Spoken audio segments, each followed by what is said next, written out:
Hello everybody, welcome to Ichimoku Telugu channel.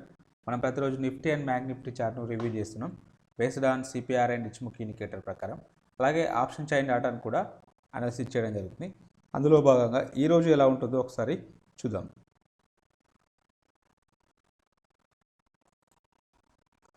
Nifty యొక్క intraday chart analysis చేసినట్టయితే CPR width అనేది వైడ్గా ఉండడం జరిగింది. ప్రైస్ అనేది విత్ ఇన్ ద సిపిఆర్ లోపల ఓపెన్ కావడం అయితే జరిగింది. ఇప్పుడైతే సిపిఆర్లో ఓపెన్ అయిందో సిపిఆర్ని బ్రేక్ చేసుకుంటూ డౌన్ సైడ్ అయితే రావడం జరిగింది. ఈ సందర్భంలో అగ్రెసివ్ ఎంట్రీ మాత్రమే లభించిందని చెప్పవచ్చు. సో ఎంట్రీ ఇదవుతుంది, స్టాప్ లాస్ ఇదవుతుంది. సో దీనికి 1:1 ఇక్కడ ఇది టార్గెట్ అవుతుంది. ఇది ఒక స్ట్రాటజీ అండ్ ఇది ఓన్లీ అగ్రెసివ్ ట్రేడర్స్కి మాత్రమే ట్రేడ్ అయితే లభించిందని చెప్పవచ్చు. ఇంకా రెండోది వచ్చేసి ప్రైస్ అనేది ఎప్పుడైతే సిపిఆర్ని బ్రేక్ చేసుకుంటూ డౌన్ సైడ్ వచ్చిందో సో మనం 15 మినిట్స్ తర్వాత మన ఎంట్రీ ప్లేస్ అయితే ఇది అవుతుంది. సో ఇది ఎంట్రీ ప్రైస్ అవుతుంది, ఇక్కడ స్టాప్ లాస్ అవుతుంది. సో మన టార్గెట్ అనేది ఇది అవుతుంది. ఇలా క్యాలిక్యులేట్ చేసినప్పుడు ఆర్ఆర్ అనేది ఫేవర్గా లేదు కాబట్టి సో ఇక్కడ మనం ట్రేడ్ తీసుకోవాల్సిన అవసరం అయితే ఏమీ రాలేదు. లేటర్ పీరియడ్లో ప్రైస్ అనేది సిపిఆర్కు పుల్ బ్యాక్ అయితే రావడం జరిగింది. సిపిఆర్కు పుల్ బ్యాక్ వచ్చినప్పుడు సో చూడండి ఇక్కడ మనకు విక్ రివర్సల్ క్యాండిల్ అయితే రావడం జరిగింది. ఇలా విక్ రివర్సల్ క్యాండిల్ వచ్చినప్పుడు సో మనం డెఫినెట్గా ఎంటర్ అయితే కావచ్చు. సో మనం ఎంట్రీ ప్రైస్ అనేది ఇది అవుతుంది, స్టాప్ లాస్ అనేది కొంచెం పైన ఉంటుంది.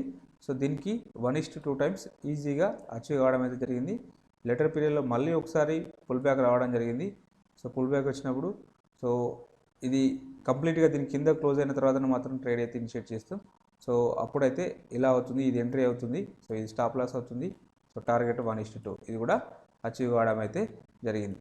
ఒకటి మనం అలాగే ఇక్కడ ఇంకొక స్ట్రాటజీ కూడా డిస్కషన్ చేయడం జరిగింది. ఒక ఎలిఫెంట్ క్యాండిల్ స్ట్రాటజీ అని చెప్పి డిస్కషన్ చేయడం జరిగింది. సో ఇలా వైడ్ సిపిఆర్ వచ్చినప్పుడు, ఇలా ఎలిఫెంట్ క్యాండిల్ వచ్చినప్పుడు సో ఎక్కువ శాతం కేసులలో సో సిపిఆర్కు పుల్ బ్యాక్ అంటే ఈ ఫస్ట్ క్యాండిల్ యొక్క హై ఉంటుంది చూడండి, హై కానీ లేదంటే ఆ చుట్టుపక్కల ఏదైనా మనకు సప్లై జోన్ కానీ డిమాండ్ జోన్ కానీ ఉన్నట్టయితే అక్కడ వరకు రావడానికి అయితే అవకాశం అయితే ఉంటుంది. సో మనం ఇక్కడ డ్రా చేసినట్టయితే సో ప్రైస్ అనేది సో ఇక్కడ నుంచి ఇలా మనం ఒక జోన్ అయితే డ్రా చేయవచ్చు. ఇలా డ్రా చేసినప్పుడు సో ప్రైస్ అనేది ఈ లెవెల్కి వచ్చినప్పుడు సో మనకు సో రిజెక్షన్ అయితే రావడం జరిగింది. సో కాబట్టి ఇలాంటి స్ట్రాటజీని ప్రాక్టీస్ చేయండి. సిపిఆర్లో 13 రకాల స్ట్రాటజీస్ ఉన్నాయి. సో వీటిని మీరు ప్రాక్టీస్ చేసినట్టయితే డెఫినెట్గా డైలీ ఏదో ఒక స్ట్రాటజీ అయితే మీకు రావడానికైతే అవకాశం అయితే ఉన్నది. ఇక ప్రైస్ యాక్షన్ ప్రకారం డిస్కషన్ చేస్తే సో ఒక సిగ్నిఫికెంట్ ఒక లో ఫామ్ అయింది. సో నెక్స్ట్ ఒక హై ఫామ్ అయింది. సో ఎప్పుడైతే హై ఫామ్ అయిందో సో ఇక్కడ సో దీనిపైన మనం బై సైడ్ వెళ్ళచ్చు, దీని కింద మనం సెల్ సైడ్ వెళ్ళచ్చు. ఇక్కడ సెల్ సైడ్ అంటే విత్ ఇన్ ఓన్లీ అంటే నెక్స్ట్ రావడం అయితే జరిగింది. సో ఇక్కడ స్టాప్ లాస్ అయితే హిట్ కావడం జరిగింది.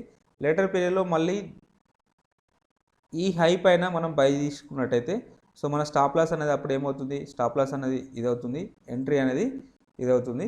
సో దీనికి 1:1 దీనికి 1:1 టార్గెట్ అయితే అచీవ్ కావడం అయితే జరిగింది. అంటే ఈవెన్ దో వన్ కేసులో స్టాప్ లాస్ హిట్ అయినప్పటికీ రిమైనింగ్ దానిలో మనకు ప్రాఫిట్ అయితే రావడం జరిగింది. సో ఇదొకటి. మళ్ళీ తర్వాత లేటర్ పీరియడ్లో మళ్ళీ ఒక లో ఫామ్ అయింది, మళ్ళీ ఒక హై ఫామ్ అయింది, సో మళ్ళీ ఒక లో ఫామ్ అయింది. ఎప్పుడైతే దీన్ని బ్రేక్ అయితే మనం ట్రేడ్ అయితే ఇనిషియేట్ చేయవచ్చు మళ్ళీ బై సైడ్లో విత్ స్టాప్ లాస్ ఆఫ్ ఈ లెవెల్ తోటి. సో ఇక్కడ టార్గెట్ అయితే అచీవ్ అవ్వడం జరిగింది. మళ్ళీ లేటర్ పీరియడ్లో మళ్ళీ ఇదొక హై, సో మళ్ళీ ఇదొక లో, ఇదొక హై. ఎప్పుడైతే ఈ లో బ్రేక్అవుట్ అయిందో మనం సో ఈ స్టాప్ లాస్ తోటి మనం ఈ ట్రేడ్ అయితే ఇనిషియేట్ చేయవచ్చు. ఇక్కడ ఇది కూడా అచీవ్ కావడం అయితే జరిగింది. సో వితిన్ 5 మినిట్స్ టైం ఫ్రేమ్లో మీరు so swing high swing lows mark చేసుకుంటే ప్రైస్ యాక్షన్ ప్రకారం ఈ విధంగా ట్రేడ్ చేయడానికి అయితే అవకాశం అయితే ఉంటుంది.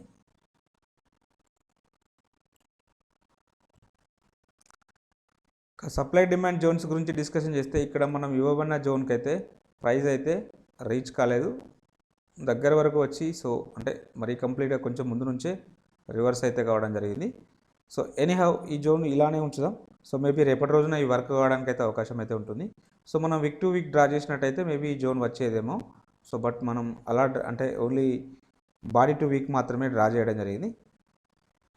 సో ఇక రేపటి రోజున చూద్దాం.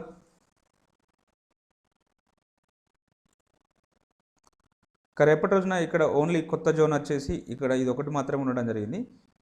సో ఈ పాత జోన్స్ని ఇలానే ఉంచుదాం. సో ప్రైస్ అనేది వీటి మధ్యలో ఉంటే డెఫినెట్గా మనకు రిజెక్షన్స్ ఉండడానికి అవకాశం అయితే ఉంటుంది. సో పర్టికులర్గా వైడ్ సిపిఆర్ వచ్చినప్పుడు ఇవి రెస్పెక్ట్ చేయడానికి అయితే అవకాశం అయితే ఉంటుంది. సో కాబట్టి సో ఈ జోన్స్ని అయితే మార్క్ చేసుకోండి.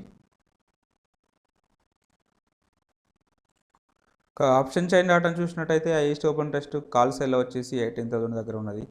సెకండ్ హైయెస్ట్ ఓపెన్ టెస్ట్ అనేది సో 17,800 దగ్గర ఉండడం జరిగింది. నిఫ్టీ అప్ సైడ్ వస్తే ఫస్ట్ రెసిస్టెన్స్ సెకండ్ రెసిస్టెన్స్ ఎక్కువ ఉండడానికి ఛాన్సెస్ అయితే ఉన్నది. వీటిలో సిగ్నిఫికెంట్గా ఒకరోజు హైయెస్ట్ ఓపెన్ టెస్ట్ అనేది ఇక్కడ బిల్డప్ అయింది.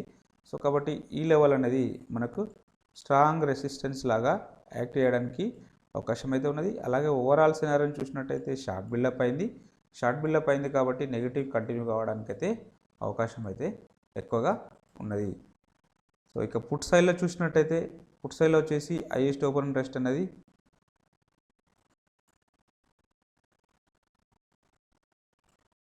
17,500 దగ్గర ఉన్నది. సెకండ్ హైయెస్ట్ ఓపెన్ టెస్ట్ అనేది 17,600 దగ్గర ఉండడం జరిగింది.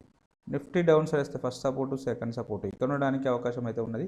ఇట్లా సిగ్నిఫికెంట్గా ఒకరోజు హైయెస్ట్ ఓపెన్ టెస్ట్ ఇక్కడ బిల్డప్ అయింది కాబట్టి 17,500 అనే లెవెల్ మనకు స్ట్రాంగ్ సపోర్ట్ లాగా యాక్ట్ చేయడానికి అవకాశం అయితే ఉన్నది. అలాగే ఓవరాల్ సినారియో చూసినట్టయితే సో ఇది సమ్వాట్ ఇక్కడ మిక్స్డ్ ట్రెండ్ అవుతున్నది. సో కాబట్టి దీన్ని కన్సిడర్ చేద్దాం. దీని ప్రకారం అయితే సో మనకు నెగిటివ్ ఉండడానికి అవకాశం అయితే ఎక్కువగా ఉన్నది.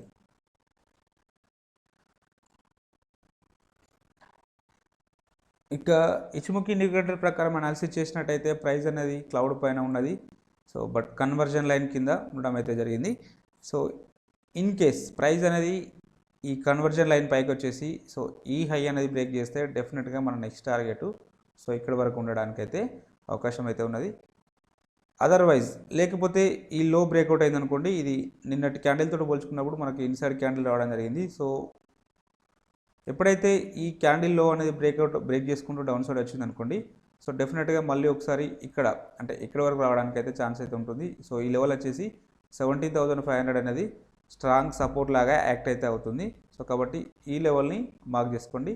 17,000 ఇంకా ఎగ్జాక్ట్గా చెప్పాలంటే 17,400 అనేది మనకు ఒక స్ట్రాంగ్ సపోర్ట్ లాగా యాక్ట్ కావడానికి అయితే అవకాశం అయితే ఉంటుంది. ఒకవేళ ఇన్ కేస్ ఈ క్యాండిల్ యొక్క లో అనేది 17,600 అనేది బ్రేక్ చేసుకుంటూ డౌన్ సైడ్ వస్తే మాత్రం డెఫినెట్గా 17,400 వరకు రావడానికి ఛాన్స్ అయితే ఉన్నవి.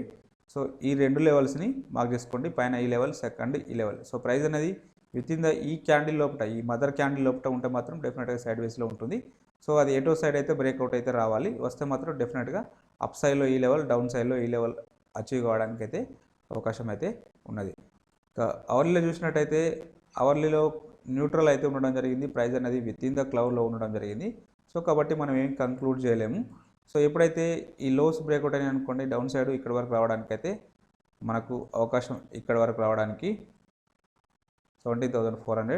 అప్స్ బ్రేక్అవుట్ అయినాయి అనుకోండి, సో 18,100 వరకు రావడానికి ఛాన్స్ అయితే ఉన్నాయి. కాబట్టి ఈ రెండు లెవెల్స్ని మార్క్ చేసుకోండి.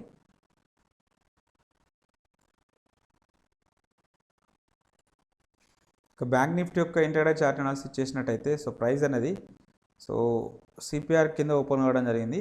సో మళ్ళీ విత్ ఇన్ 15 minutes టైంలో ఫ్రేమ్ లోపల అది మనకు రివర్స్ అయితే కావడం జరిగింది. సో ఎప్పుడైతే సిపిఆర్ని బ్రేక్ చేసుకుంటూ అప్ సైడ్ అయితే వెళ్ళడం జరిగింది. సిపిఆర్ని బ్రేక్ చేసుకుంటూ అప్ సైడ్ వెళ్ళినప్పుడు సో మన ఎంట్రీ పాయింట్ అనేది ఇది అవుతుంది. సో మళ్ళీ ఒకసారి అంటే ఈ హై అనేది బ్రేక్అవుట్ కాకుండా సో మళ్ళీ ఒకసారి వెనుకకు పుల్ బ్యాక్ వచ్చి సో మళ్ళీ లేటర్ పీరియడ్లో మళ్ళీ ఒకసారి ఇక్కడ సిపిఆర్ను బ్రేక్ చేసుకుంటూ అప్ సైడ్ అయితే వెళ్ళడం జరిగింది. సో యాక్చువల్గా చెప్పాలంటే ఇది మన యొక్క ఎంట్రీ పాయింట్ అవుతుంది.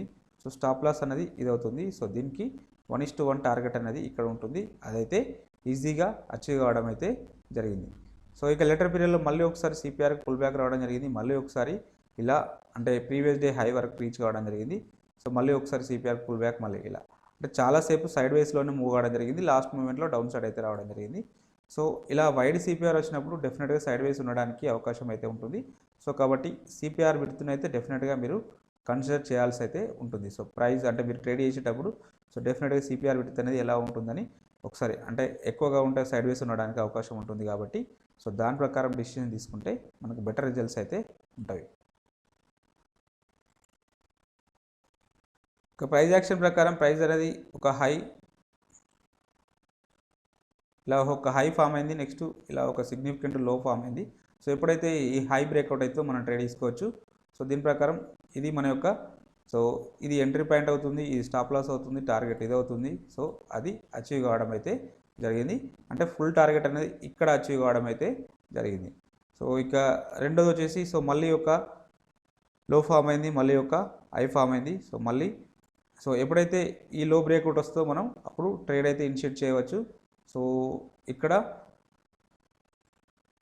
రావడం జరిగింది. సో స్టాప్ లాస్ అనేది ఇక్కడ ఉంటుంది, సో టార్గెట్ అనేది ఇక్కడ ఉండడానికి అవకాశం అయితే ఉంటుంది, ఎందుకంటే గతంలో స్వింగ్లో ఇది కాబట్టి.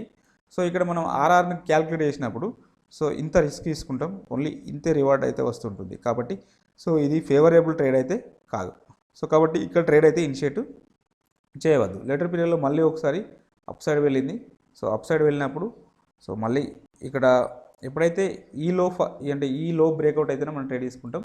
సో ఇక్కడ తీసుకున్నప్పుడు సో మనం ఇక్కడ సో రిస్క్ అనేది ఇంత ఉంటుంది, సో టార్గెట్ అనేది సో ఇంతే ఉంటుంది కాబట్టి సో ఇక్కడ కూడా మనకు ఆర్ఆర్ అనేది ఫేవర్గా లేదు కాబట్టి ఈ సందర్భంలో ట్రేడ్ అయితే ఇనిషియేట్ చేయం. సప్లై డిమాండ్ జోన్స్ గురించి డిస్కషన్ చేస్తే సో మనం ఇక్కడ ఒక జోన్ ఇవ్వడం జరిగింది. సో ఎగ్జాక్ట్గా ఈ జోన్కి అయితే ప్రైస్ అనేది రీచ్ కావడం జరిగింది. రీచ్ అయినప్పుడు సో రిజెక్షన్స్ ఉండడం జరిగింది. సో ఎప్పుడైతే ఈ క్యాండిల్ లో కింద మనం ఎంట్రీ తీసుకుంటాం సో ఇది సో స్టాప్ లాస్ అవుతుంది, స్లైట్గా బఫర్ తీసుకుంటే. సో చూడండి సో ఎంత మోర్ దెన్ 1:2 టైమ్స్ పైన అచీవ్ కావడం అయితే జరిగింది. Nearly it is more than 5 times పైన రావడం అయితే జరిగింది. సో కాబట్టి ఇలాంటి జోన్స్ అయితే డ్రా చేసుకోండి. సో ఇక్కడ ఈ జోన్కి అయితే ప్రైస్ అయితే రీచ్ కాలేదు.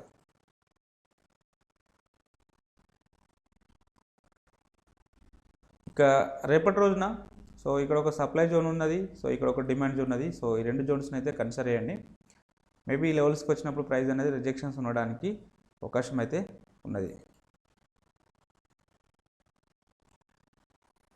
ఇక బ్యాంక్ నిఫ్టీ యొక్క ఆప్షన్ చైన్ డాటా చూసినట్టయితే హైయెస్ట్ ఓపెన్ ఇంట్రెస్ట్ అనేది కాల్ సెల్లో వచ్చేసి 38,000 దగ్గర ఉన్నది. సెకండ్ హైయెస్ట్ ఓపెన్ ఇంట్రెస్ట్ అనేది సో 38,500 దగ్గర ఉండడం జరిగింది.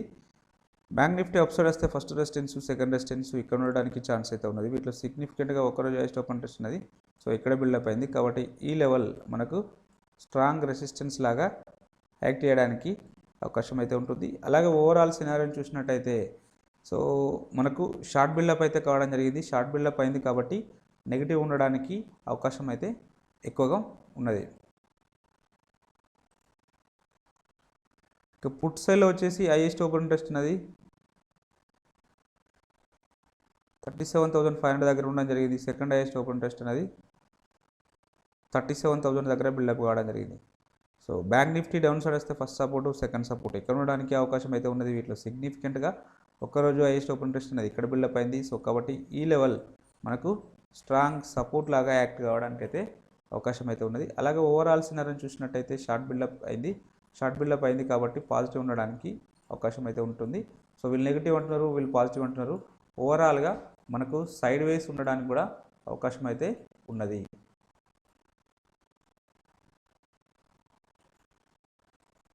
ఇంకా ఇచ్చుముఖి ఇండికేటర్ ప్రకారం చూసినట్టయితే సో ప్రైస్ అనేది 1 సెకండ్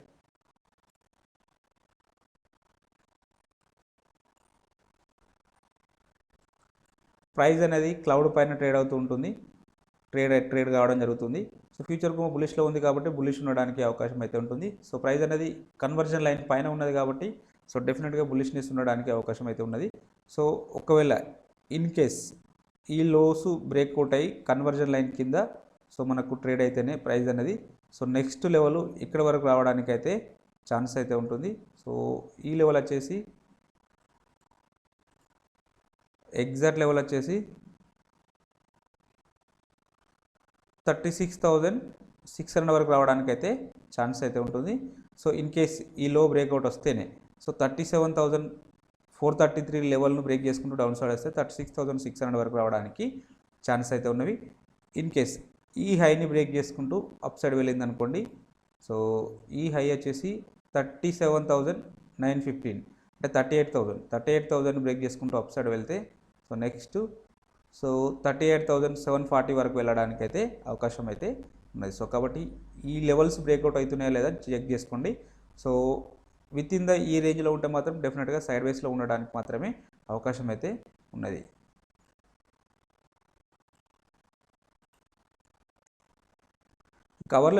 అవర్లో చూసినట్టయితే మనకు న్యూట్రల్గా ఉండడం జరిగింది. ప్రైస్ అనేది విత్ ఇన్ ద క్లౌడ్లో ఉండడం జరిగింది కాబట్టి సో మేబీ అది అప్ సైడ్ వెళ్ళచ్చు, డౌన్ సైడ్ వెళ్ళడానికి ఛాన్సెస్ కూడా ఉంటుంది. సో కాబట్టి రెండు సినారియోలు ప్రస్తుతానికైతే ఈ జోన్ మార్క్ చేసుకోండి. అంటే ఈ జోన్ బ్రేక్అవుట్ వస్తేనే అప్ సైడ్ కానీ డౌన్ సైడ్ కానీ సో విత్ ఇన్ ద ఇక్కడ చాలాసేపు అయితే కన్సల్టేషన్ కావడం జరిగింది. సో ఇది మనం కన్సల్టేషన్ అని చెప్పరాదు, డిస్ట్రిబ్యూషన్ అని చెప్పరాదు. సో ప్రైస్ అనేది అప్ సైడ్ వెళ్తే కన్సల్టేషన్, డౌన్ సైడ్ వస్తే డిస్ట్రిబ్యూషన్గా యాక్ట్ కావడానికి అవకాశం అయితే ఉంటుంది. సో అప్ సైడ్ వెళ్తే ఈ లెవెల్ నెక్స్ట్ టార్గెట్ అనేది మనది ఇది అవుతుంది. సో ఇందాక చెప్పుకున్న 38,740. సో డౌన్ సైడ్ వచ్చింది అనుకోండి, సో ఇక్కడ so next level of support ఇక్కడ ఉండడం జరిగింది. సో 36,500 లేదంటే ఇందాక ఇంకా ఎగ్జాక్ట్గా చెప్పుకున్న 36,600 వరకు రావడానికి అయితే ఛాన్స్ అయితే ఉంటుంది. సో కాబట్టి ఈ రెండు లెవెల్స్ని మార్క్ తీసుకోండి. సో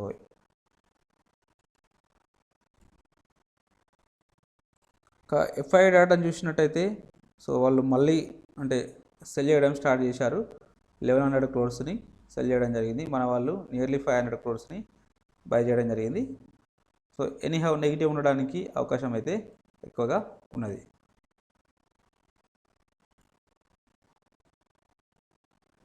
ఇక ఇంట్రాడే పర్పస్లో ఈ స్టాక్స్ని అయితే వాచ్ లిస్ట్లో తీసుకోండి. సో ఈ నారో సిపిఆర్ ఉన్న స్టాక్స్ ట్రెండింగ్ ఉండడానికి అవకాశం అయితే ఉన్నది. సో ఈరోజు 10 స్టాక్స్ అయితే రావడం జరిగింది. సో వీటిని అయితే వాచ్ లిస్ట్లో తీసుకోండి. సో ట్రెండింగ్ ఉండడానికి అవకాశం అయితే ఉన్నది. సో మీకు ఈ కంటెంట్ నచ్చినట్టయితే తప్పక లైక్ చేస్తూ షేర్ చేయగలరు, అలాగే సబ్స్క్రైబ్ చేసుకోగలరు. Thank you everybody.